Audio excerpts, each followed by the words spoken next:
could have my Gucci on. Hai teman-teman, sore ini aku dan teman aku main ke Belang Padang. Terkhususnya kami kesini mau nyobain mie seblak Jontor yang dulunya pernah berjualan di Tanjung dekat Jembatan Pango teman-teman. Sekarang mereka sudah berjualan di Belang Padang. Jadi buat teman-teman dan pelanggan setia mie seblak Jontor, kalian bisa langsung ke Belang Padang karena mereka buka jam 5 sore hingga jam 10 malam. Gerainya ada di sebelah kiri samping panggung utama.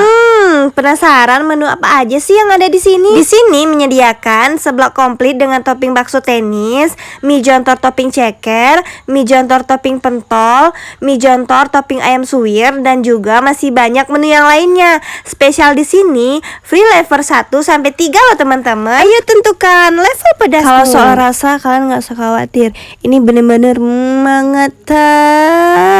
Apalagi ini cekernya tuh empuk banget sampai ke tulang-tulangnya loh teman-teman. Berhubung diguyur hujan, akhirnya kami pindah lokasi ke tempat yang lebih teduh. Teman aku pecinta ceker udah mau habis aja nih. Kalau bisa kuah-kuahnya tuh diminum. Teman-teman, ini aku kenalin Reja. Reja ini kayak bakalan jadi teman makan aku deh. Selain itu, Minimonde Squash juga tersedia di sini. Ada melon dan juga ada mango di sini teman-teman ya. Dan ada banyak minuman lain-lainnya. Dicatat teman-teman, info tambahan kalau mie seblak Jontor ini akan buka di Cafe As dekat dengan Taman Budaya. Untuk openingnya kapan, kalian bisa pantengin terus Instagram dan TikToknya mie seblak Jontor, atau kalian bisa lihat info di aku teman-teman.